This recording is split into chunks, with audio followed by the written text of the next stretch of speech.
সেও সারাক্ষণ আমার ঘ্যানঘ্যানানি মনোযোগ দিয়ে শোনে। বাহ, তাহলে তো ভালোই। এখন যে কথা বলছি না, সেটা ওর মোবাইল থেকে। ও, আমি তো ভেবেছিলাম এটা আপনার নাম্বার। না না, এখন আমার নাম্বারটা এখনো নেওয়া হয়নি। আচ্ছা, তোমার এই বন্ধুটার নাম জানো কি বলেছিলে? কোন বন্ধু? আরে, যার জন্য তোমার মনটা এই এত হাজার মাইল দূরে পড়ে আছে, তার কথা বলছি। তোমার বন্ধু, মানে প্রেমিকা, কি যেন নামটা? ইভানা। ও হ্যাঁ হ্যাঁ হ্যাঁ, ইভানা। আচ্ছা, ওর ওর ফোন নাম্বার আর ঠিকানাটা আমাকে দিও তো।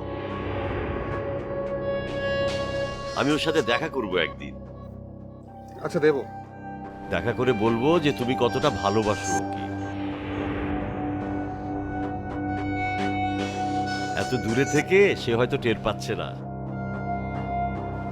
শোনো শোনো, এতদিনে এই বুড়ো তোমার কোনো একটা কাজে লাগলো, তাই না? এভাবে বলবেন আঙ্কেল, আপনি মাত্র দুদিন হলো দেশ ছেড়েছেন। এর মাঝে কতবার যে আপনার কথা মনে হয়েছে। আরে জানি জানি, এমনি মজা করলাম। ঠিক আছে, আচ্ছা শোনো, এখন রাখি। হ্যাঁ, কৌশিকের এমনি অনেক ক্ষতি করে ফেলেছি, আর ক্ষতির পরিমাণ বাড়াতে চাই না। হ্যাঁ আচ্ছা ঠিক আছে আঙ্কেল, এরপর যখন আপনি কৌশিকের সাথে থাকবেন, আপনি জাস্ট আমাকে মেসেজ দিতে বলবেন, আমি কল ব্যাক করবো। হ্যাঁ হ্যাঁ, পরে কথা হবে।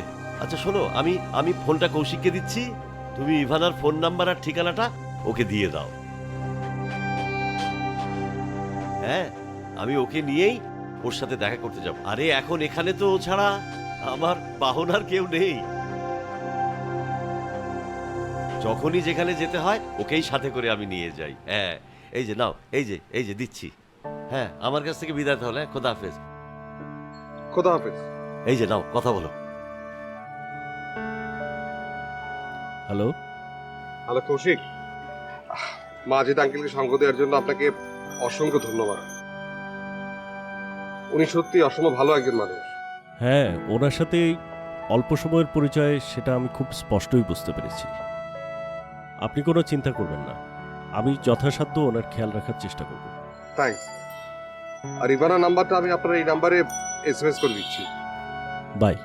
ঠিক আছে, রাখছি তাহলে, বাই। কই, ঠিকানা দিল না?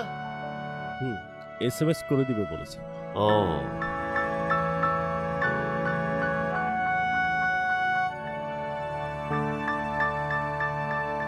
ছেলেটা না লক্ষ্মী একটা ছেলে, তোমার মতো। ওর একটা চায়ের দোকান আছে, বেশ বড়। ওখানে প্রতিদিন গিয়ে আমি ওর সাথে আড্ডা দিতাম। ওর বন্ধু, বন্ধু মানে খুব ভালো বন্ধু, মানে গার্লফ্রেন্ড। কি যেন নাম বললো, এই যে দেখো দেখো, আবার ভুলে গেলাম। ইভানা। ও হ্যাঁ হ্যাঁ হ্যাঁ, ইভানা। কিছুদিন আগে ওই দেশ ছেড়ে এখানে এসেছে। কদিন পরে নাকি ওকেও এখানে নিয়ে আসবে। আর জানো তো, আমি না প্রথম এখানে আসতে রাজি হচ্ছিলাম না। মানে ওই আমাকে আবার কিছুটা জোরাজুরি করলো, এই জন্যই চলে আসলাম। কি মানে, এসএমএস পাঠিয়েছে? জি। তোমাকে কিন্তু কষ্ট করে একদিন আমাকে নিয়ে যেতে হবে মেয়েটার সাথে দেখা করাতে। হ্যাঁ, কোনো অসুবিধা নেই, আমি আপনাকে নিয়ে যাব। আচ্ছা, ওই ঠিকানাটা মানে কত দূরের, তুমি চেনো? চিনি, খুব বেশি দূরে না, খুব ভালো করেই চিনি।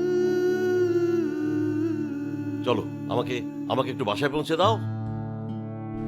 তোমার আসলে অনেক সময় নষ্ট করে দিলাম। সময় নষ্ট করলাম বলছেন কেন? বলেন যে আমাকে সময় দিয়ে সঙ্গ দিলেন। চলো চলো, এদিকে